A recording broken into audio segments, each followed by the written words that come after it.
Tum, tum, tum, tum, tum, tum, tum. Arnaud, tu es prêt, mais pas tout à fait. Salut les sportifs, donc vous aurez reconnu Arnaud, Thomas qui jouait sur le jingle d'introduction. On voit que la bonne humeur est au rendez-vous pour ce dernier épisode de notre série sur la préparation Ironman et sur en général l'approche. Donc au début on traitait de notre préparation pour l'Ironman de Thun et puis la date fatidique ça devait être ce week-end, donc ce dimanche pour la compétition. Malheureusement comme vous le savez, la course a été reportée à l'année prochaine, mais par contre nous on a continué à enregistrer nos hors-séries et puis voilà, par rapport au calendrier qu'on avait prévu, donc la semaine qui précède la course, c'est le dernier enregistrement de notre épisode de hors-série. Et puis dans cet épisode on va passer un petit peu en revue tous les aspects qu'on a trouvé importants pendant cette série de différents épisodes. On a apporté plein de précisions sur plein de domaines différents de l'entraînement et de la préparation Ironman, et puis on s'est donné comme mission, juste à la fin de l'enregistrement de l'épisode précédent, de chacun prendre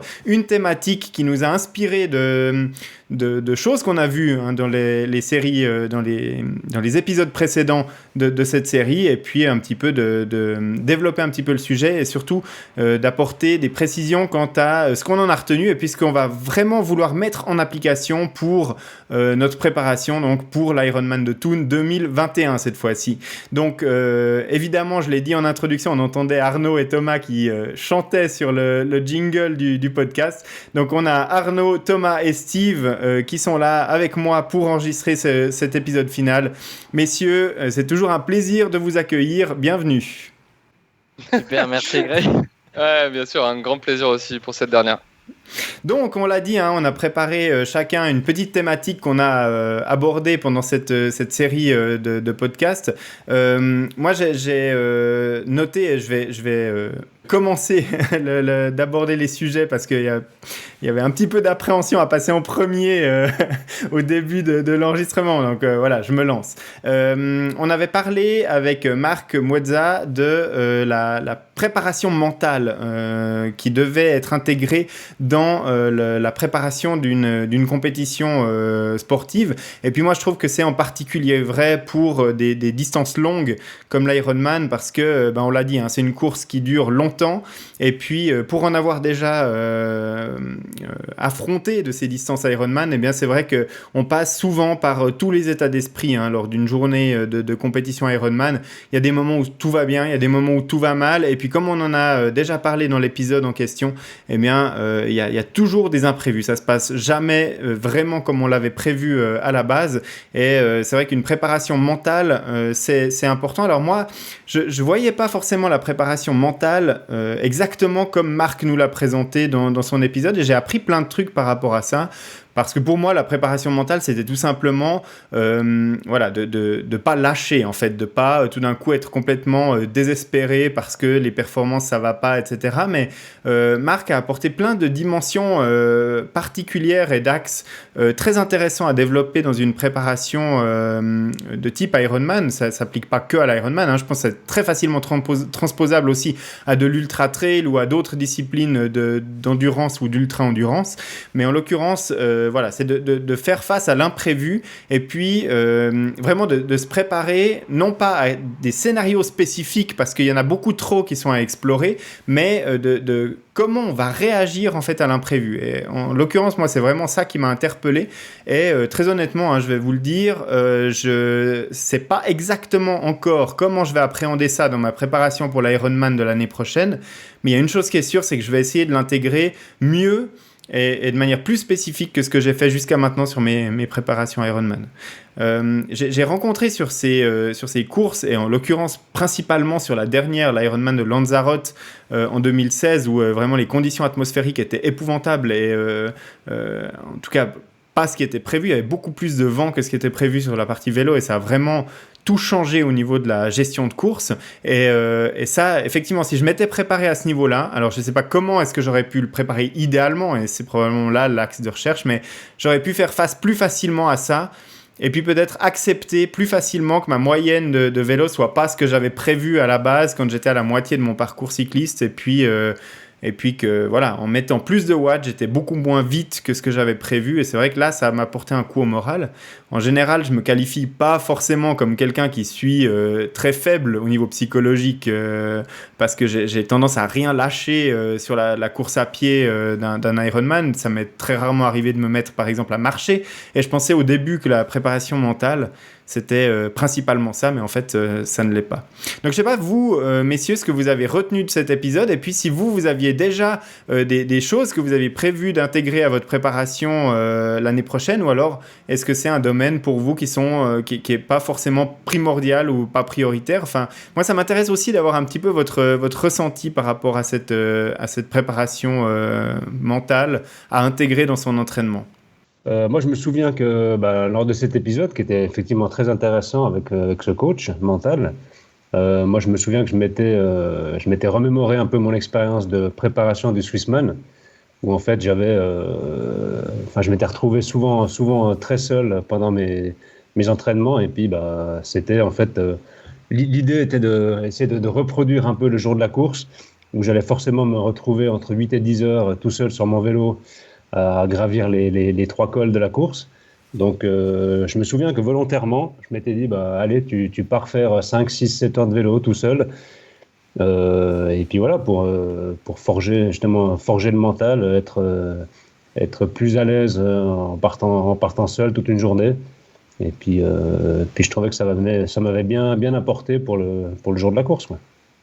Voilà. Alors ça c'est un aspect intéressant, hein, de ne pas faire que des entraînements groupés où on est ensemble, parce que c'est vrai que sur un Ironman, par définition, on fait une course avec ou contre soi-même. Enfin, on n'est pas en équipe. Même si, on l'a dit, hein, il y a une émulation qui se crée parce qu'on est beaucoup du club à parcourir le même jour.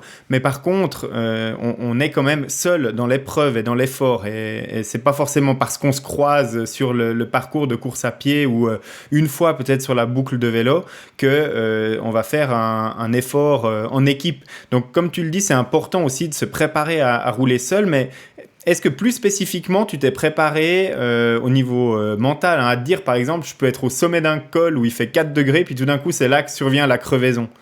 Bon, alors, je ne sais pas si je me suis préparé à ce genre d'événement, mais après, effectivement, en discutant avec d'autres personnes du club ou d'autres amis ou connaissances qui avaient aussi participé à ce Swissman, où effectivement, on a partagé un peu les expériences, et puis là, on peut forcément se dire... quelques semaines avant, on espère que la météo sera bonne, qu'on n'aura pas de casse ni matériel ni autre. Et puis effectivement, je pense on peut se préparer un peu à l'avance à ce genre d'imprévu. Après, comment est-ce qu'on va le gérer le jour même? Ça, je pense que c'est un peu compliqué d'anticiper, mais de s'y préparer, je pense que c'est tout à fait possible. Ouais. Ouais, c'est une rigueur, une discipline, hein. Marc nous le disait, il faut vraiment pas prendre ça les 3 derniers jours en se disant tiens, je vais me faire un plan de coaching mental pour ma course de ce week-end. Il faut vraiment l'intégrer tout au long de son entraînement, hein. Ouais, rapidement, en fait, de mon côté, c'était aussi quelque chose que je voyais pas forcément travailler en priorité, parce qu'il y a énormément d'autres sujets sur lesquels j'ai besoin de travail. Mais cependant, en fait, ce qui était intéressant par rapport à ce que vous disiez, entre s'entraîner tout seul, s'entraîner en groupe, plus ou moins, je trouve que tu peux arriver à tirer un petit peu cette espèce de force mentale dans les deux cas. Dans le sens, Thomas a organisé un entraînement là récemment où j'étais pas présent, mais j'ai déjà fait ce type d'entraînement à la Kenyan, où là tu vas vouloir, tu vois, travailler en fait un peu en choc, hein, par rapport à essayer de rester dans le groupe le plus longtemps possible, aller jusqu'au bout, et tu te surpasses. Et au final, tu ferais peut-être pas forcément ça. Donc là, c'est peut-être propre à la course à pied, hein, mais tu ferais pas forcément ça solo. Donc là c'est dans ce genre de situation où je trouve que l'entraînement collectif, en fait, c'est très très bénéfique, et je sais que moi je fonctionne bien comme ça. Et après, de l'autre côté, c'est vrai que mettre un peu plus souvent dans les routines d'entraînement, par exemple, si un jour le lac il est agité, ou là un petit peu de vent pour le vélo, sortir quand même, maintenir la sortie, et puis essayer de se mettre un peu des séances choc à ce niveau-là. Ouais, aussi. Mais on parlait d'imprévu, et puis bon, l'imprévu sur un Ironman, ça peut être tout et n'importe quoi, mais il y a quand même des imprévus plus fréquents que d'autres, si je peux m'exprimer ainsi. Alors bien évidemment, il y a la chute sur la partie vélo qui est absolument pas planifiable et puis qu'on va pas entraîner à l'entraînement. Par contre, il y a autre chose qui peut arriver assez fréquemment, c'est la crevaison. Et puis, je sais que dans le club, il y a des gens qui réagiraient très bien avec une crevaison et qui auraient la capacité à remplacer très très rapidement une chambre à air ou un boyau, et d'autres pour qui c'est pas forcément leur tasse de thé. Est-ce que vous, c'est des choses que vous essayez de travailler dans des conditions, alors artificielles évidemment, mais de stress à la préparation d'une course importante comme un half ou un Ironman? De mon côté, pas vraiment. Je pense que tu as un bon point, Greg, en disant que certains approchent la crevaison ou le problème différemment que d'autres. Et je pense que ça fait partie de nous, de notre caractère. Et c'est des choses sur lesquelles on sait. Si on sait qu'on va avoir envie de jeter son vélo dans le fossé, c'est quelque chose qu'il faut qu'on travaille. Si par contre, on est plutôt quelqu'un avec une approche de solution, est-ce que j'ai tout sur moi, du coup ça va me prendre 5 minutes, est-ce que je suis assez proche d'aller à un checkpoint pour le technique, etc. C'est une approche. Si on sait que voilà, on est caractériel et je pense qu'il faut appréhender ça, il faut travailler sur ce point. Et de l'autre côté, si je pense qu'on a tendance à relativiser, il y a des priorités qui sont d'autres modules qu'on a abordés dans ces podcasts, l'alimentation, l'entraînement, etc., qui sont peut-être plus prioritaires. Et puis se dire, de toute façon, on la sent monter la pression à une semaine avant, etc. On sent dans quel état on se trouve. Et le jour J, il faut se dire, c'est une course, on relativise et les problèmes, il y en aura. Et après, c'est comme tu dis, est-ce que j'ai des crampes, je vais me mettre à marcher et tout arrêter, ou j'ai le mental qui va me permettre de aller au ravito, boire de l'eau, m'étirer peut-être un peu et repartir. Et ça, je pense que ça se travaille et on l'a vu avec un coach mental, etc. Mais ça fait aussi vraiment partie de nous, je pense, et de notre caractère. Ouais, alors ça, je te rejoins tout à fait que de base, on n'est pas tous égaux dans la manière dont on va réagir par rapport à des situations données. Il y en a qui vont réagir de manière très sanguine et puis probablement très très vite s'énerver ou partir dans les tours et puis commencer à faire monter la pression. Et puis d'autres, comme tu le disais, qui vont agir de manière posée et puis réfléchie et puis de dire tiens, j'ai crevé, c'est pas grave, j'ai une chambre à air, j'ai les outils, je m'arrête, je remplace ma chambre à air, je sais que je mets 3 minutes 40 pour le faire et puis je repars. Et puis du coup, voilà, 3 minutes 40, ça peut se perdre en plein d'autres situations et c'est pas si dramatique que ça. Donc effectivement, on réagit tous de manière différente et puis je pense qu'on a tous un mental qui agit aussi différemment avec l'épuisement. Et je trouve que c'est aussi quelque chose qui est très intéressant avec l'Ironman, c'est qu'on se découvre parce que la première fois qu'on fait un Ironman, on ne sait pas trop comment on va réagir quand on va vraiment au bout de soi-même. Et puis ça, forcément, ça se prépare pas forcément super facilement à l'entraînement et c'est aussi une découverte de son premier Ironman ou n'importe quelle autre course de grande distance, de voir un petit peu de quel bois on est fait. Et je trouve que c'est aussi quelque chose de très intéressant que j'ai découvert en faisant de la longue distance. Donc, si j'ai bien compris, la préparation mentale, ça vous a quand même titillé un petit peu lors de l'épisode et en fait, vous vous êtes peut-être rendu compte qu'il y avait quelque chose à travailler là-dedans, mais c'est pas non plus la priorité absolue dans la préparation, ça je le comprends bien, et bon, pour moi non plus. La première priorité, c'est d'arriver physiquement prêt le jour de la course, ça je crois que c'est clair pour tout le monde. Et puis, il y a d'autres aspects dont on va parler dans ce podcast qui sont peut-être prioritaires, mais comme je le disais malgré tout en introduction, je vais quand même essayer d'intégrer un peu plus de préparation mentale et de préparation à l'imprévu pour le jour de la course pour cette prochaine campagne de préparation. Ça va pas être très compliqué vu que jusqu'à maintenant, j'ai vraiment pas fait grand-chose. Peut-être, non, juste un point sur cette préparation mentale, elle est aussi dans chacun des autres éléments de la préparation. On va le voir dans le tapering, tenir un carnet, on en a parlé, etc. C'est aussi une façon de visualiser, anticiper, se rassurer. Donc je pense que même si on ne fait pas un focus préparation mentale, lorsqu'on suit son alimentation, lorsqu'on fait attention aux blessures, c'est que déjà on se projette un peu dans la course et donc on se prépare mentalement. C'est vrai, en background, on a quand même cette idée-là de préparation et de planification de la course qui fait aussi partie de cette préparation mentale. Autre chose à ajouter sur cette thématique, Steve, Arnaud? Non, rien de particulier. Donc, on peut aborder la thématique suivante qui a envie de se lancer pour parler d'un autre sujet qu'on a abordé dans cette série de podcasts et puis qui a retenu son attention. Donc on a Arnaud. Arnaud, toi, ce dont tu vas nous parler maintenant, c'est de l'alimentation qu'on avait abordé avec un exubérant Denis Boucher dans cette série. Un excellent docteur, Denis Boucher. Et donc oui, en effet, alors le thème abordé, c'était l'alimentation pendant l'effort. Donc on parlait d'alimentation, mais aussi d'hydratation. On a parlé des bons comportements et des erreurs à éviter, et aussi de toute la partie croyance via les expériences personnelles qu'on en avait. Donc ce qu'il y a eu à retenir, et j'ai essayé de résumer parce qu'il y a eu beaucoup de savoir qui a été diffusé sur les ondes digitales, mais en gros, donc la nutrition, donc elle est là pour nous aider à atteindre nos objectifs. Elle se divise en deux éléments. D'un côté, l'alimentation qui donne l'énergie, avec une répartition approximative entre 10% protéines, 50-60% de glucides et puis le reste lipides. Et la deuxième grande famille qui est l'hydratation et qui est là pour ralentir la fatigue neuromusculaire avec principalement le sodium et le potassium. Et donc l'objectif est de combler les besoins caloriques en tout temps. Donc il y a énormément de critères à prendre en compte et pour en citer quelques-uns, il y a bien évidemment l'humidité, la température, la qualité du sommeil, l'heure de la journée, l'endroit où on se situe, on peut même montrer à l'altitude, etc. Donc autant de critères à prendre en compte. On a appris aussi que, d'après le docteur Denis Boucher, l'entraînement à jeun crée des carences qui n'aident pas du tout notre corps, et donc on s'entraîne inefficacement. Et donc du coup, pour reprendre ces quelques mots, si on a envie d'aller courir le matin à la fraîche, il suggère en fait de lier l'efficacité à l'agréable, et donc du coup de s'assurer d'avoir justement des besoins caloriques qui sont couverts. Et enfin aussi un point qui était assez intéressant durant cette discussion, c'était en fait d'une certaine manière gérer le débit sanguin, parce qu'en fait le débit sanguin, il est utilisé aussi pour la digestion de certains éléments, et donc du coup qui vraisemblablement augmenterait et du coup qui nous ferait perdre de la puissance et de l'énergie pour approvisionner convenablement les muscles. Donc c'est à peu près ce que j'ai pu résumer de la discussion qu'on a eue avec lui, et moi ce que je prenais vraiment à la sortie et ce que je vais garder pour la suite et pour ma préparation, c'est que dans tous les cas, il n'existe aucune solution miracle.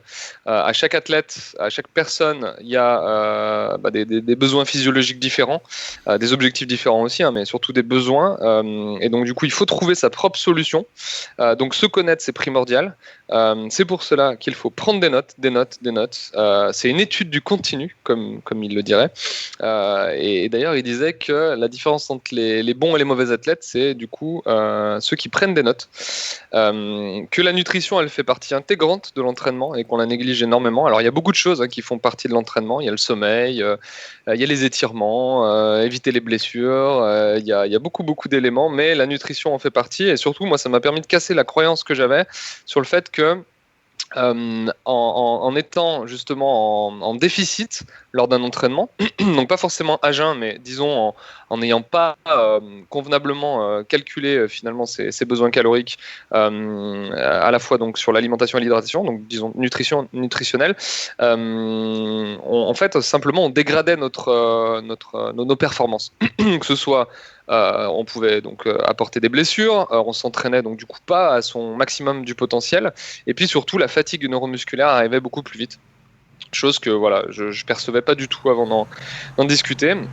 Et donc du coup pour terminer, là ce que je vais faire, alors on avait un peu terminé l'épisode par rapport à ça et certaines applications qui nous aident en ce sens, mais ce serait de calculer ma dépense énergétique et mon besoin en hydratation, et ensuite une fois que c'est calculé de manière très standard, arriver progressivement à des sorties avec tous les critères que j'ai mentionnés, comme l'humidité, la température, etc. Alors peut-être pas à ce niveau de détail dans un premier temps, mais au moins voilà, commencer à noter, faire un petit carnet d'entraînement un peu plus poussé, et voilà, et essayer simplement de mettre ce qu'il faut en termes d'énergie dans le corps. Voilà, donc c'est super intéressant. J'ai trouvé que c'était un podcast qui était tous étaient très riche en informations, mais celui-là en tout cas voilà, comme j'expliquais, a cassé certaines idées arrêtées que j'avais. Merci Arnaud, un très intéressant feedback sur la partie alimentation pendant l'effort qu'on avait suivi avec Denis. Et je te rejoins sur énormément de points et en fait j'ai commencé à appliquer un peu les mêmes principes que toi, c'est-à-dire que je prends plus de notes non seulement sur mon état de fatigue, mon état physique, etc. lors des entraînements que je notais déjà. On parlait de l'effort ressenti par rapport à certaines sorties et puis à l'état de fatigue ressenti qu'on pouvait avoir à la fin d'une sortie, et pas seulement ceux des chiffres qui sont calculés par nos gadgets électroniques, mais aussi par rapport à ce que l'humain ressent, parce que des fois ça varie énormément, mais aussi de prendre des notes sur ce que j'ai mangé. Alors en l'occurrence pour l'instant j'en suis pas à une post-analyse encore très poussée, mais lorsque je fais des sorties longues à vélo par exemple, je note que j'ai mangé telle barre énergétique à tel moment, et puis ensuite tel gel, etc. Et puis pour l'instant j'ai pas commencé à compiler ces données ou à les analyser en détail, mais c'est vrai que par rapport à l'effort ressenti, par rapport à mon état de fraîcheur à l'arrivée, par rapport à la performance de la sortie en général, je pense qu'au bout d'un moment ça va me permettre de faire ressortir des choses relativement intéressantes. Et c'est exactement ce que tu mettais en lumière dans ton analyse très complète de cet épisode qu'on avait passé avec Denis. Alors déjà, pour ceux qui n'ont pas écouté le podcast, comme chaque podcast avec Denis Boucher, ça vaut le coup. Donc je vous invite à aller l'écouter, vraiment, c'était un bon moment.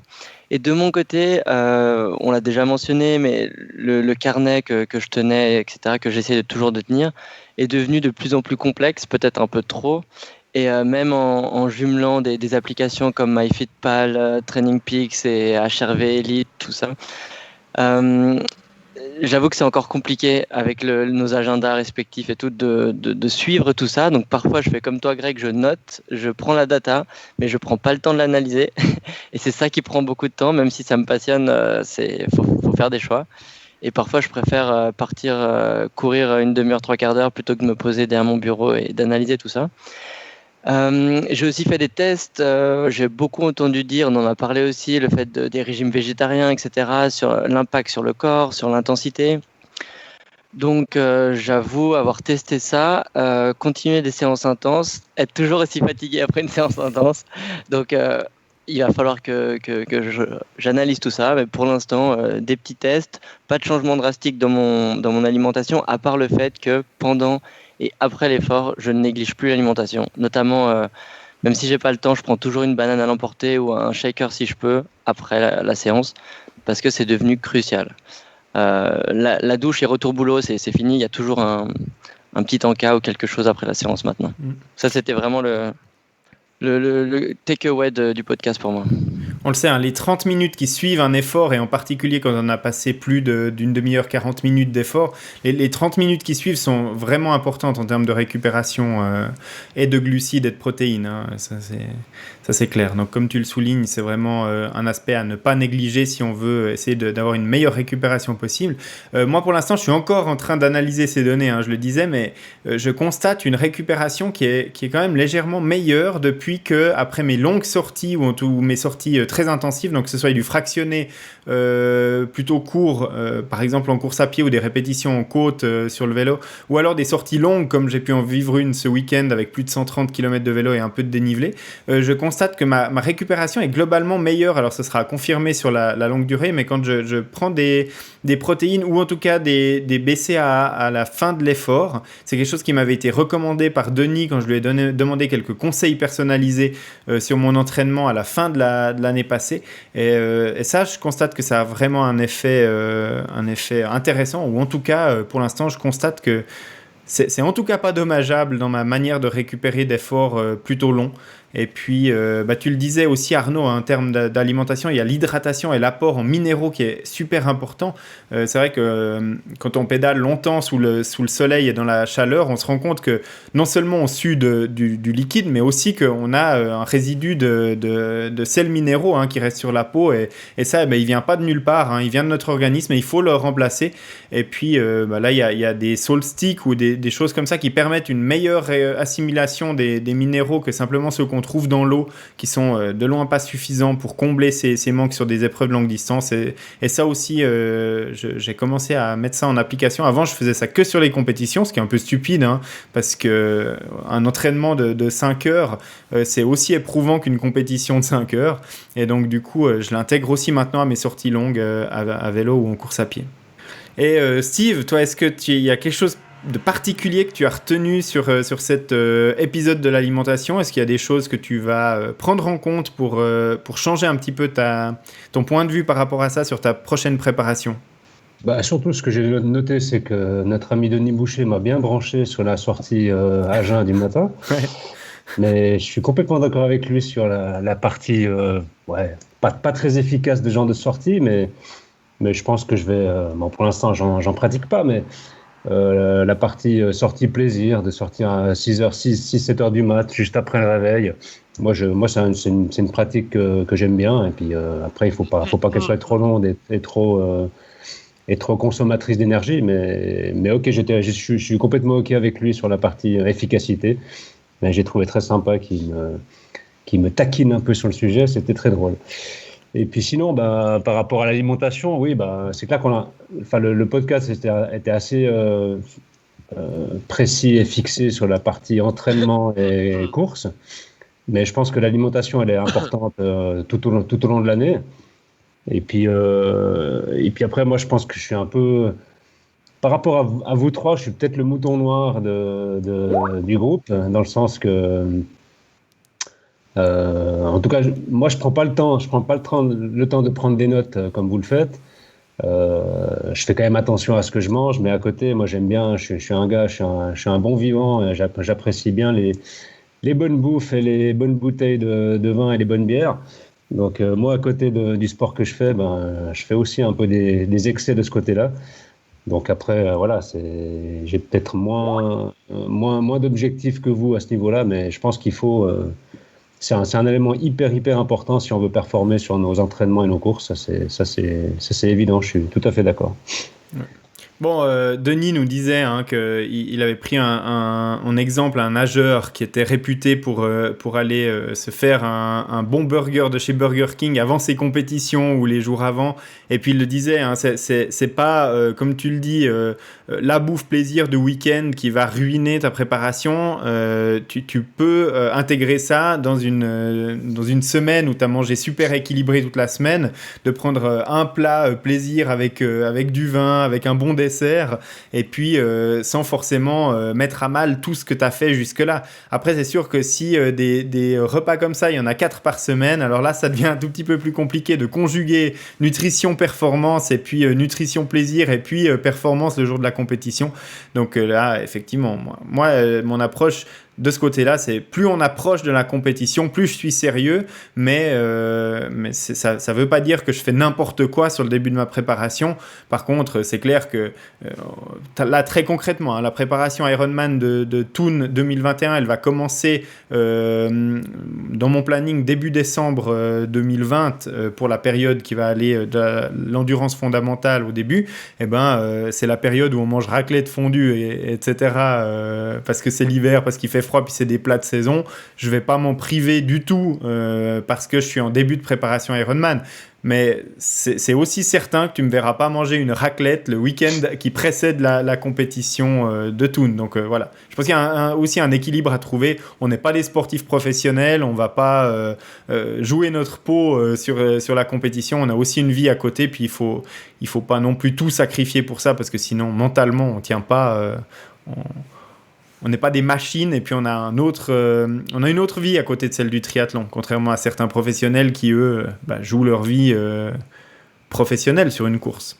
On est d'accord. Donc voilà pour la nutrition, mais je pense que c'est très très important ce que tu as dit, Steve, pour compléter ce que dit Arnaud. Il y a vraiment la nutrition pendant l'effort, et puis il y a la nutrition de la vie de tous les jours, et on peut pas se permettre de faire n'importe quoi dans l'autre et puis d'être super rigoureux dans la seconde partie et puis espérer être performant. C'est vraiment une conjugaison des deux. Si je fais n'importe quoi dans mon alimentation hors sport et puis que je suis super rigoureux sur mon vélo, ça va pas changer grand chose, que mes performances elles vont être en deçà de ce que je peux espérer. Est-ce que sur cette thématique de l'alimentation, quelqu'un veut rajouter quelque chose ou je crois qu'on a bien abordé un petit peu tous les aspects. Moi, je répéterai juste que chaque athlète doit trouver vraiment sa recette d'alimentation, en tout cas pendant l'effort. On le sait, tout le monde assimile pas forcément les mêmes aliments de la même manière, dans les mêmes conditions. Donc, il faut expérimenter. Et puis, Arnaud le disait, prendre des notes pour se souvenir de ce qui a marché et de ce qui n'a pas marché, puis de pouvoir compiler les datas ensuite. Et la thématique suivante, on va aborder le sujet épineux des blessures.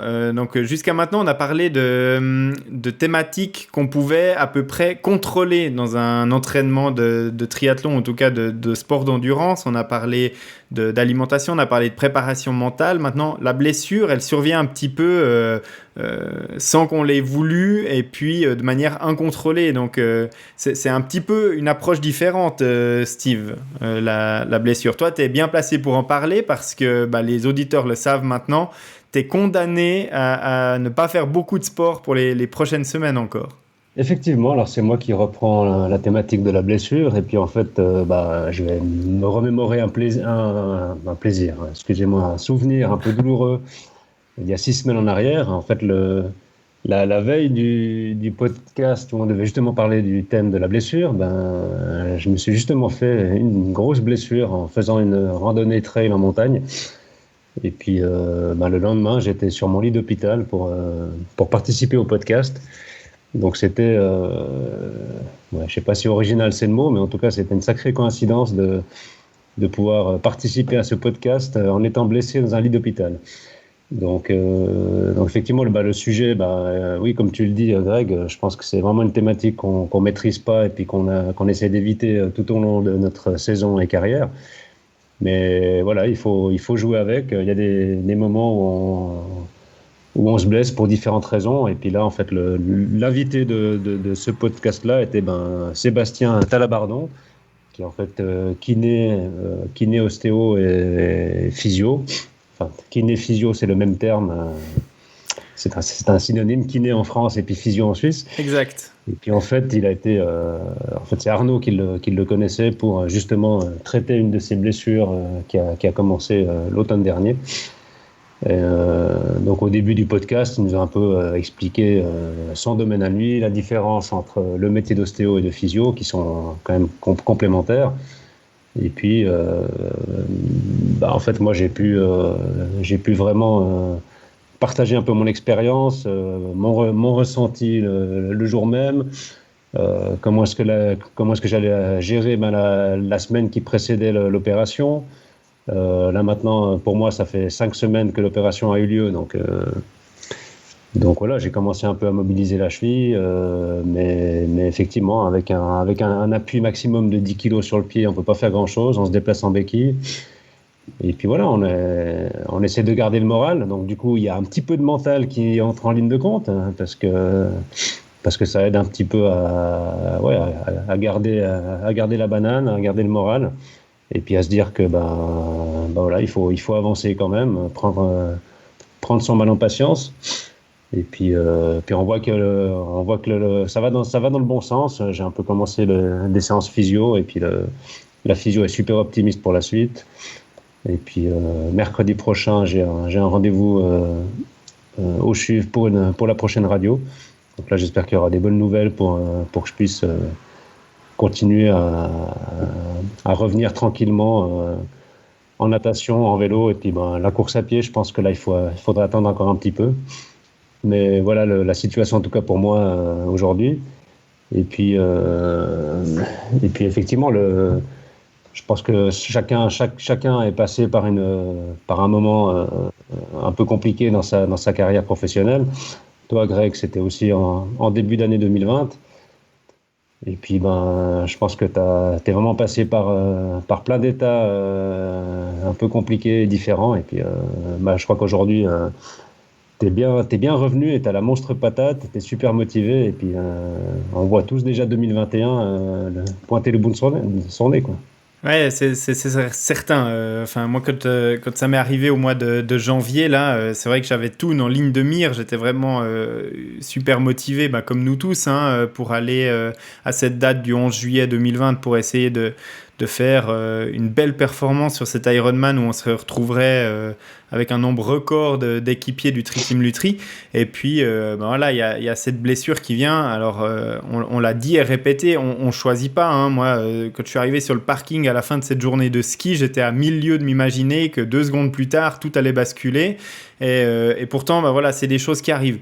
Mais en préparant cette émission, cet épisode-là, on discutait avec Arnaud qui nous reparlait de quelques frayeurs qu'il a eu probablement plus que de véritables blessures, notamment avec des chevilles qui partent dans les directions qu'on n'aime pas trop voir, simplement en marchant ou des fois juste en courant, pas forcément des allures de fou, mais voilà, tout d'un coup on a la cheville, le pied qui se pose pas tout à fait correctement et puis la cheville qui commence à partir sur un angle qu'on n'aime pas trop voir.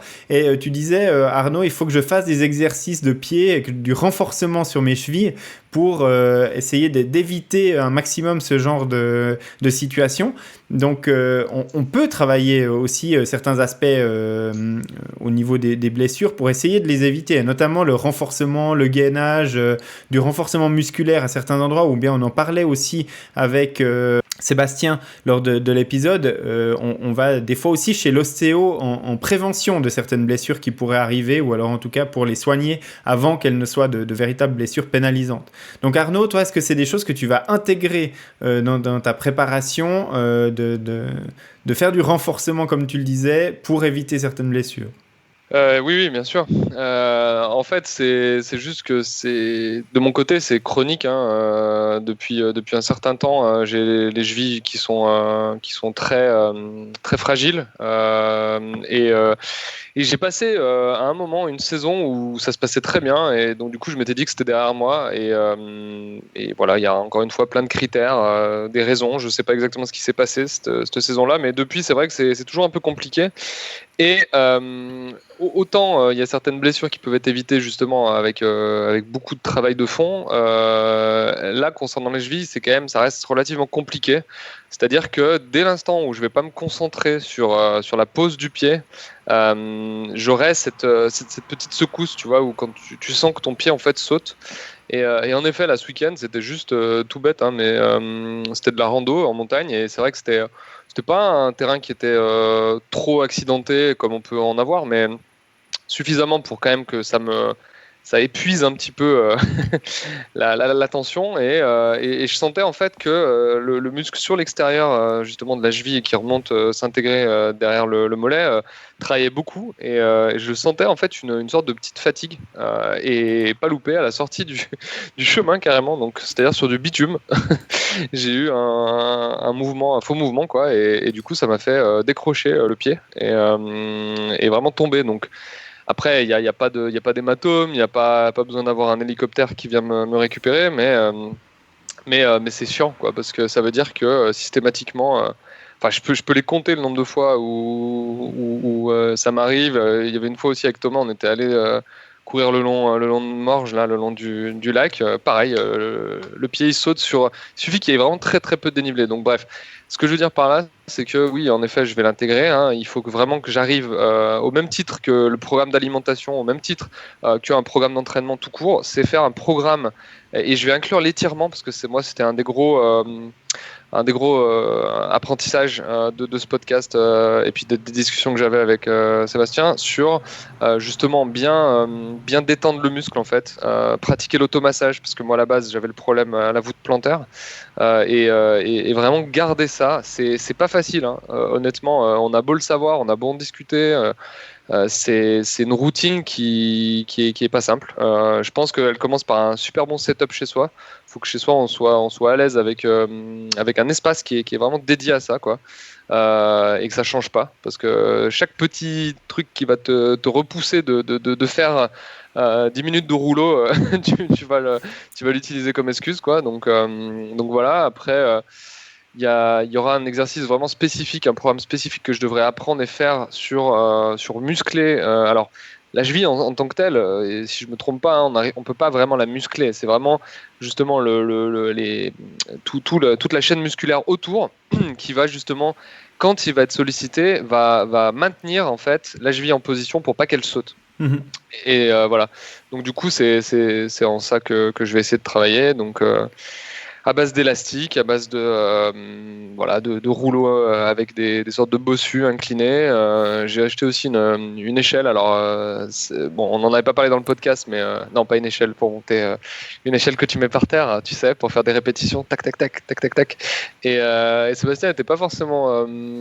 Enfin, il proposait pas forcément ça comme préparation, mais voilà. En tout cas, tout ça pour dire que je préfère avoir pas mal d'essais à mettre en place, et puis ensuite je verrai ce qui fonctionne le mieux. Et de toute façon, c'est l'avantage aussi par rapport à peut-être de l'alimentation ou les tests. C'est peut-être assez abstrait pour te rendre compte si vraiment ça a fait une différence ou pas. Théoriquement, les résultats, tu les vois assez vite, quoi. Passer une période de 3 semaines, 1 mois, ça devrait se ressentir. Donc voilà. L'objectif, c'est d'arriver à une sensation de se sentir solide, en fait, parce que c'est vraiment ce que j'ai dit, et puis un peu dans ce qui revient dans le podcast, hein, c'est que tu as cette sensation où ça peut se décrocher à n'importe quel moment. Alors j'imagine que ça peut être un peu à tous les niveaux pour les types de blessures, hein, mais genoux, etc. Moi, c'est vraiment les chevilles ou le pied, quoi, où on sent que ça peut décrocher. Donc c'est vrai que ça te met déjà pas ultra en confiance pour aller au-delà de tes capacités, quoi.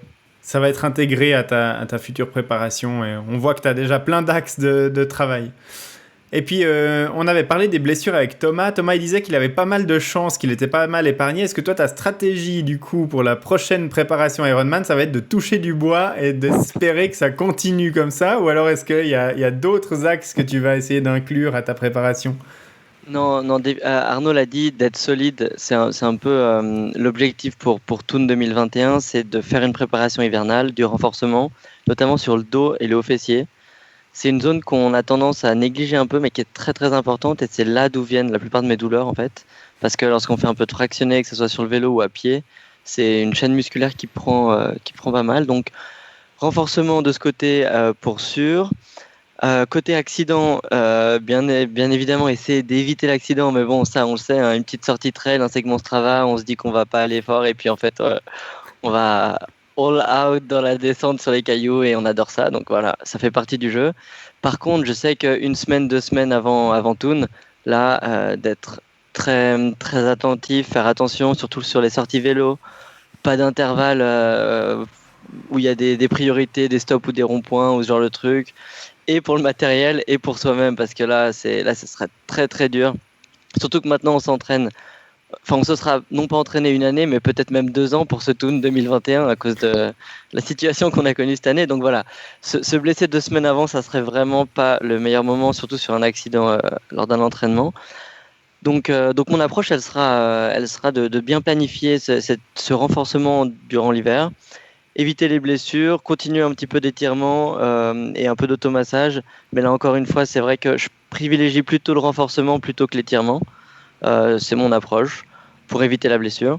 Mais les deux sont très importants, on le sait. Hein. Mais encore une fois, en fonction du temps, je préfère faire du gainage et du renforcement que de me mettre 10 minutes sur mon rouleau. Donc globalement, voilà, et toucher du bois, continuer de toucher du bois, Ouais. ça c'est sûr. Ça, c'est important. Et puis alors, pour les auditeurs, il n'y a pas que dans les dernières semaines avant la compétition qu'on va éviter de griller des priorités ou de faire des intervalles au milieu des ronds-points. Hein. On va quand même essayer d'éviter ça tout au long de la saison. Non, c'est juste pour taquiner un peu Thomas. Donc voilà pour la partie blessure. Hein. On a bien compris que la priorité, c'est d'essayer de les éviter. Maintenant, on a vu aussi qu'on avait peut-être quelques petits trucs à faire, à intégrer dans sa préparation. Thomas l'a très bien dit, du renforcement musculaire, de la préparation physique générale, qui n'est pas forcément super spécifique à ce qu'on fait en triathlon, mais qui peut nous permettre effectivement d'éviter des douleurs de dos ou autres blessures entre guillemets stupides qu'on pourrait contracter à l'entraînement puis qu'on peut prévenir plutôt que de devoir guérir sur des durées de temps qui sont beaucoup plus longues. Et on a une dernière thématique importante à aborder dans cet épisode de clôture de cette série, c'est justement, tu parlais des quelques semaines qui précèdent l'Ironman, ou en tout cas la compétition, et puis là on avait discuté pendant tout un épisode de la meilleure stratégie à adopter pour aborder justement la compétition dans les meilleures conditions. C'est sur les dernières semaines qu'on va vraiment faire fructifier sa préparation et puis arriver le plus frais possible et le mieux entraîné possible à la compétition, Thomas. Voilà, tout est dit. Merci Greg. Non, en effet, l'épisode du 27 mai dernier, on avait Laurent Trinca qui est coach sportif et notamment de triathlon qui est mon coach de tous les jours. Et on a parlé du tapering. Donc le tapering, c'est vraiment cette période d'affûtage qui peut être plus ou moins longue. On le verra suivant la distance de la course en question. Tapering, c'est aussi lorsqu'on entend nos compères dire je fais du jus par exemple avant une course ou je m'affûte. C'est vraiment cette période-là où on va chercher, tu viens de le dire, être vraiment très frais et masteriser un peu son niveau de forme avant la course. Donc, en gros, c'est ça. C'est maintenir le tapering, c'est maintenir un niveau de fitness, de forme, tout en diminuant le niveau de fatigue. Donc, on va voir qu'on va augmenter la confiance le jour J, parce qu'on s'est entraîné pendant des mois. On a réussi les dernières semaines à maintenir ce niveau de fitness, mais en plus, on gagne un petit peu en ressources, en énergie, et on baisse la fatigue. Cette période de tapering, elle ne va pas venir nous faire gagner la course. Par contre, elle va venir éviter soit qu'on la perde, soit une mauvaise approche de la course, disons. Donc, ça peut durer entre 2 et 3 semaines avant le jour J. Et Laurent nous disait que plus la course est longue, plus la période, étonnamment, est courte. Parce qu'une course longue, c'est une course qui se fera plus en endurance haut tempo, alors qu'une course courte et intense, là, il va falloir mobiliser toute son énergie avant le jour J. Donc là, pour un Ironman, pour Toon, encore une fois, ça dépend des athlètes et de son approche, mais on disait qu'entre 1 semaine, 10 jours, jusqu'à 2 semaines avant, c'était plus ou moins la période idéale. Période durant laquelle, en fait, on va venir baisser son volume. Donc, on va venir garder un volume entre 50, 70, donc 70% de son volume, mais on va essayer de venir garder la fréquence. Si on s'entraîne 5 fois par semaine, on va garder ces 5 fois par semaine. Par contre, on ne va pas faire des séances d'1h30, 2 heures. On va se limiter à 45 minutes, 1 heure, 1h10 max. On va garder l'intensité de course. Ces 2 dernières semaines, on va essayer de faire des rappels à notre corps en se disant, notamment en course à pied, sur un Ironman, mon allure marathon ciblée, elle est à temps. Du coup, les 2 dernières semaines, mes sorties course à pied, idéalement, elles seront à cette vitesse. C'est important. C'est là aussi, le corps a une mémoire, mémoire musculaire, etc. Et là, on va venir donner des rappels comme ça de vitesse. Laurent nous disait aussi que le feeling dans l'eau est important. Donc, les 2 dernières semaines, c'est bien de ne pas négliger la natation. C'est pas là où on va aller chercher son meilleur temps à 25 mètres. Par contre, vraiment de poser une glisse, de se rassurer que ça y est, j'ai mes repères. Idéalement ou pas, moi, mon point de vue en tout cas, c'est idéalement en combinaison. Si on sait que 2 semaines plus tard, l'eau, elle n'aura pas augmenté de 10 degrés et que la combinaison sera autorisée, je pense que c'est important de se familiariser avec cette seconde peau qui, pour moi, me favorise ma glisse et ma nage, mais peut-être pour certains, c'est gênant au niveau des épaules, on a le scratch qui gratte dans le cou, etc. C'est pas quelque chose qu'on veut découvrir le jour J et c'est vraiment quelque chose qu'on veut anticiper et dans la période de tapering notamment parce que voilà, la veille de la course, on peut se dire, il y a 3-4 jours, j'avais ma combinaison, les mêmes conditions, etc. Et tout allait bien. Donc ça, c'est vraiment important. Ensuite, on a vu, et Laurent l'a justement dit, c'est qu'en tant que triathlète, on est très occupé. On s'entraîne dans 3 sports. On a souvent des vies aussi très chargées. Et cette période de tapering va apporter un gain de temps qui peut aller de 20, 30 à 40% du temps. Donc si on s'entraîne 15 heures, on a 5 heures de gagner. Et en fait, ces 5 heures de temps libre peuvent apporter une certaine anxiété. Et là, l'approche coaching mental, visualisation, on sait qu'on aura une période de tapering, on sait qu'on aura plus de temps. C'est comme la retraite, il faut anticiper. Qu'est-ce qu'on va faire ? Et je pense que l'approche ici, c'est de se dire, j'aurai du temps. Du coup, je peux penser à ma stratégie de course éventuelle, à mon alimentation, on en a parlé juste avant. On peut aussi reprendre son carnet, se dire, bah voilà, j'ai pas eu le temps d'analyser les datas, on vient d'en parler dans l'épisode, etc. C'est peut-être le moment où voilà, je peux voir ce qui a marché, ce qui n'a pas marché, et planifier sa nutrition en course notamment. Donc ça, c'est vraiment des points clés. Et puis, dans ce carnet, on va aussi se rappeler les marqueurs. Donc, si on a fait un entraînement marathon, etc., on a validé des entraînements clés, c'est important de les relire dans cette période de tapering pour se dire, bon, en fait, je suis prêt. En fait, ça fait plus d'1 an qu'on prépare ce Toon 2021. Et puis, grâce à ce carnet, je me rappelle que j'avais reconnu le parcours tel jour, ça s'était bien passé. Du coup, voilà. On peut aussi se dire que c'est une période où on va mieux dormir, on va mieux s'alimenter. Et ça va favoriser, du coup, la diminution de la fatigue. Donc ça va donc augmenter la confiance à l'approche de la course. Après, on avait eu quelques discussions sur la veille de la compétition. Je sais que tout le monde a son approche un peu différente. La mienne, elle est très phasée. De toute façon, on n'a pas le choix. On doit poser le vélo à une certaine heure, récupérer son dossard, etc. Mais c'est vrai que j'aime bien reconnaître les zones de transition. C'est un point clé et ça fait partie de la fin de ce tapering, de cette mise en confiance, de dire où est-ce que je vais sortir de l'eau, où est-ce que je vais rentrer, mon vélo, où est-ce qu'il va se situer, etc. C'est une période, c'est important. Et aussi d'aller nager, peut-être si on a le temps. Je vais peut-être privilégier plus la natation et d'aller nager un peu plutôt que d'aller courir 5 ou 10 bornes la veille. Mais je recommande quand même à nos éditeurs et à tout le monde d'en tout cas enfourcher son vélo pour vérifier que mécaniquement tout est bien réglé. Après, si on veut tourner les jambes, c'est un plus et je recommande, peut-être pas 20 ou 30 kills, mais en tout cas 5 ou 10. Et en fait, là, lorsqu'on va venir poser son vélo, pour moi, la période de tapering est terminée. Tout est prêt. Et maintenant, c'est juste du mental et de l'attente.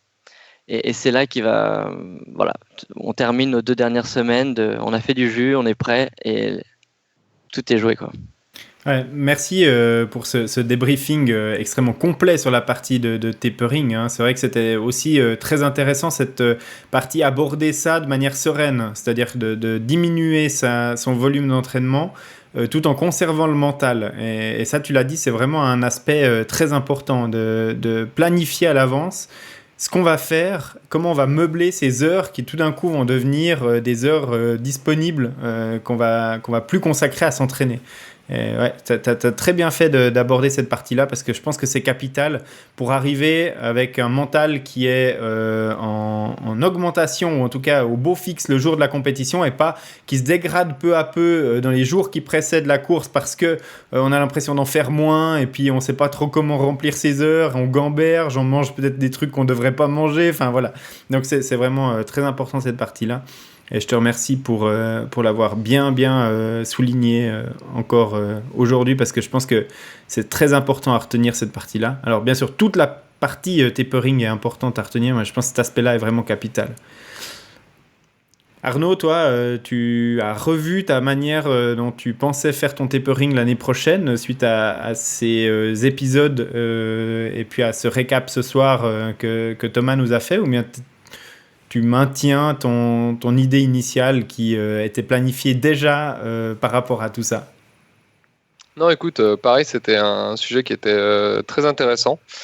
Moi, je le mettrais dans l'aspect global de la préparation en tant que telle, parce que aussi c'est un sujet qu'on avait abordé, je pense dans un autre podcast, pas dans celui du tapering, mais comme quoi personnellement j'avais pas un planning strict d'entraînement. C'est quelque chose aussi à développer et super intéressant. Donc je le mettrais vraiment, en fait, je l'intégrerais dans les blocs de préparation. Tu vois, quand toi tu nous mentionnes le fait que tu vas commencer ta préparation en décembre. Moi personnellement, je me suis pas encore plongé sur ça, tu vois. On a encore une course là en septembre avec l'Ironman 70.3 de Nice. Donc pour l'instant, maintenant, moi je me concentre sur ça. Pour Toon, je ferai vraiment l'exercice de tout planifier. Et après, concernant le tapering, moi j'aime bien l'idée aussi qui avait été mentionnée, tu sais, du surentraînement et justement d'arriver en fait et de se brûler et voilà, d'arriver en fait peut-être dans cette phase des 2 semaines de la compétition et en fait déjà être épuisé ou perdre l'envie en fait. Donc, je pense que après on fonctionne un peu tous différemment. On l'aura suffisamment dit pendant le podcast, mais moi je suis à peu près comme Thomas à ce niveau-là. J'aime bien avoir une structure en fait, suivre des choses. Alors jusqu'à présent, j'expliquais que je l'avais pas fait parce que je ressentais pas forcément le besoin et puis j'étais encore en phase de découverte. Là, si je veux progresser, vraiment, j'ai besoin d'avoir cette structure et donc du coup, la phase de tapering m'aidera à canaliser et à me rassurer sur ce que je fais. En fait, c'est bien parce que ça fait partie du processus pour avec l'objectif, donc comme je disais, là, d'arriver dans la phase de préparation en se sentant solide physiquement, là, arriver en phase finale au niveau du tapering où mentalement tu te sens bien, quoi. T'es relâche. Bon, alors il y aura toujours un peu, comme on disait, le petit stress, hein, bien sûr, et puis l'adrénaline de la compète, mais tu te sens bien, quoi. Et t'es pas crevé, t'as laissé tout le reste de côté, et tu sais que tu vas tout donner, que tu vas exploser par rapport à la quantité énorme d'heures d'entraînement, d'étirement et d'alimentation et d'hydratation que tu t'es fait avant. Donc ouais, non, super intéressant et du coup intégré à mon programme. Merci Arnaud. Steve, toi, tapering, est-ce que tu as changé un petit peu ta vision et ton idée de ça suite à l'épisode qu'on avait enregistré? Alors moi, malheureusement, c'est le seul podcast que j'avais pas pu assister. Donc déjà, merci Thomas pour ce super résumé. Donc ça m'a bien rafraîchi le sujet. Et puis oui, je pense que c'est vraiment quelque chose de super important. Bon, je pensais faire une petite boutade à ce sujet-là par rapport à mon année 2020. En préparant toutes mes courses, c'est vrai que j'avais un joli programme pour cet été. Et puis en fait, mon week-end de tapering vient de se passer. En fait, j'avais prévu de fêter mes 50 ans sur 3 jours. Puis je me disais, est-ce que c'était une bonne façon de faire du jus, de faire une fiesta de 3 jours et puis de se reposer jusqu'à samedi pour être en forme pour l'Ironman de Thun. Bon, là je rigole, mais c'est vrai que je pense pas que c'est la meilleure des préparations une semaine avant de faire son anniversaire. Mais moi, c'était une année spéciale, donc de toute façon, mon week-end d'anniversaire était autant dans le programme que les courses que j'avais prévues cet été. Mais sinon, non, je pense que je vais y réfléchir un peu plus pour 2021. Comme Arnaud l'a mentionné aussi, la partie surentraînement. Moi, je pense que c'est quelque chose que j'ai peut-être vécu en fait ce printemps, pendant les mois de mars, avril, mai, où pendant le confinement en Suisse, on avait une certaine liberté par rapport aux autres pays. Et la météo était magnifique, donc moi je suis beaucoup sorti pendant ces 3 mois-là.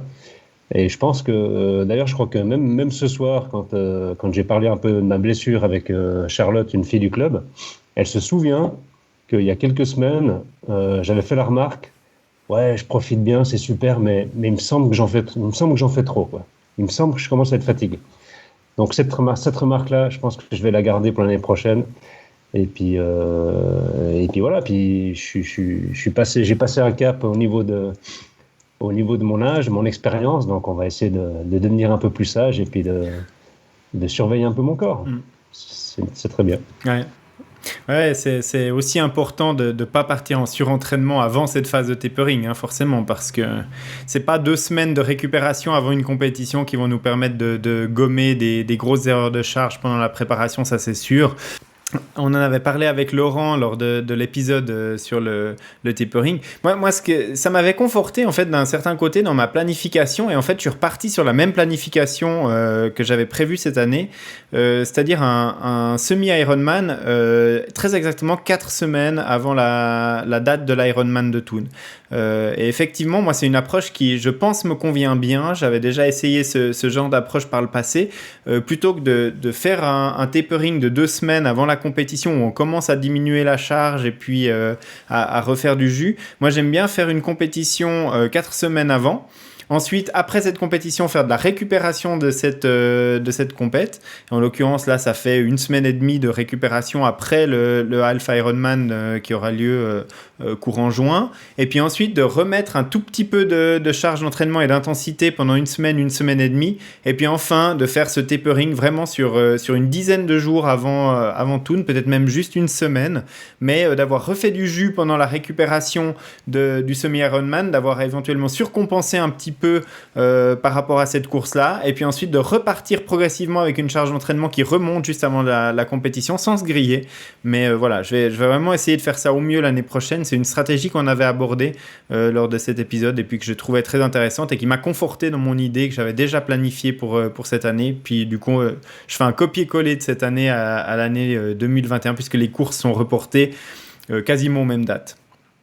Question pour toi du coup, Greg, est-ce que pour ton semi, tu ferais une période de tapering plus longue que 10 jours ou semi, full, c'est 10 jours de tapering pour toi? Non, pour moi, il n'y aura pas de grosse différence. Pour moi, ce sera aussi 10 jours de tapering avant le semi qui viendra 4 semaines avant la course. Donc voilà, celui-là, je fais un vrai tapering, sachant que c'est une course de préparation. Donc, je n'ai pas forcément d'objectif ultime sur cette course-là. Donc, je peux me permettre d'arriver pas forcément 100% frais comme je le voudrais sur l'Ironman, mais d'arriver peut-être un tout petit peu plus fatigué sur cette course-là. Et puis de revoir à la baisse mes ambitions. Ce serait moins dramatique de le faire pour cette course-là que pour l'Iron, évidemment. Donc voilà. Mais l'idée, c'est quand même d'aller faire une bonne course pour se mettre bien en condition mentalement pour l'Ironman. Donc pas forcément de foirer non plus complètement le half de 4 semaines avant. Je pense qu'au niveau mental, ce serait pas bien non plus. Donc voilà. La stratégie, c'est quand même de faire une bonne course. Et puis, on a choisi avec Jérôme, un de mes autres collègues du club, donc d'aller faire un parcours relativement plat pour essayer de faire quand même un chrono correct. Donc, voilà, d'aller chercher un record personnel sur la distance half sur un parcours qui, normalement, devrait le permettre. Et du coup, quelle destination vous avez en tête ? Herning, donc c'est pas une course du label Ironman, c'est une course qui est labellisée Challenge et puis qui a lieu à quelques kilomètres de Copenhague au Danemark. Et ça tombe, la replanification de la course l'année prochaine retombe exactement 4 semaines avant la nouvelle date de Toon. Donc voilà. Dans l'agenda, ça se passe de nouveau de manière impeccable pour cette course. Moi, je tiens vraiment à vous remercier énormément pour votre participation à toute cette série sur la préparation Ironman, de tout votre enthousiasme, de votre disponibilité tout au long de ces enregistrements. C'était vraiment un plaisir. Je sais que c'était pas forcément super évident de vous lancer dans l'enregistrement de podcast comme ça. Sans vraiment de savoir de quoi il allait retourner exactement et puis comment ça allait se passer. Et puis les conditions de la crise sanitaire ont fait qu'on a beaucoup enregistré à distance alors qu'on avait prévu, et d'ailleurs on avait enregistré les 2 premiers épisodes lors de notre camp d'entraînement aux îles Canaries. On les avait enregistrés tous autour d'une table, donc c'est vrai que l'enregistrement par Skype à distance a donné une dynamique un petit peu différente, mais malheureusement voilà, c'est les aléas. On a décidé de continuer cette série et je m'en félicite parce qu'on a quand même fait une très très belle approche de toute cette préparation Ironman avec des invités qui nous ont donné plein d'informations. On l'a encore vu dans cet épisode là ce soir, qui vont nous être clairement utiles pour la préparation de notre course de l'année prochaine. J'espère que ça aurait été aussi utile pour les auditeurs qui nous auront suivis pendant toute ce hors-série. Donc je tenais vraiment à vous remercier tous les 3 pour votre disponibilité et puis pour votre implication dans cette série de podcasts. C'était vraiment un grand plaisir d'enregistrer avec vous, sans oublier Hermano qui nous a rejoints pour quelques-uns des épisodes de cette série. Donc voilà, merci du fond du cœur de votre participation. Merci à toi, Greg. C'était une super expérience. On avait parlé lors du dernier épisode d'éventuellement faire une vidéo bonus de la découverte du parcours de l'Ironman de Toon qu'on allait faire en club la semaine prochaine. A priori, il y a des changements de plan et on va pas forcément retrouver beaucoup de nos participants au podcast lors de ce week-end-là, puisque Steve, malheureusement, toi, tu pourras pas faire partie des gens qui vont rouler à ce moment-là. Et puis Arnaud a un petit contretemps, donc il découvrira ce parcours cet été, mais pas forcément le week-end prochain. Donc moi, ce que je vous propose, c'est de reporter un petit peu cette partie-là. Et puis, il y avait potentiellement un dernier épisode qui était super intéressant à enregistrer. C'était celui du débriefing de la course qui malheureusement n'aura pas lieu cette année. Moi, ce que je peux vous proposer, c'est de nous donner rendez-vous dans une année et une semaine, et puis qu'on se retrouve tous les quatre pour débriefer cette course de 2021 et se donner rendez-vous si ça vous intéresse de faire ce débriefing entre nous une fois que la course aura vraiment eu lieu et puis qu'on pourra en parler de manière concrète. Avec grand plaisir. C'est parfait, devant une bonne bière, nickel. Eh ben, ce sera avec grand plaisir, donc dans une année et une semaine, pour débriefer de cette course qu'on aura préparée ensemble dans ces podcasts. Merci beaucoup, messieurs, pour votre participation à toute cette série. Merci pour votre participation à cet épisode de ce soir. C'était vraiment un grand plaisir. Moi, je retrouve avec plaisir les auditeurs la semaine prochaine pour reprendre le cours habituel de notre saison 2 du podcast avec Hermano. Et rendez-vous alors dans une année pour ce prochain enregistrement. Merci. Merci à toi, Greg. Merci.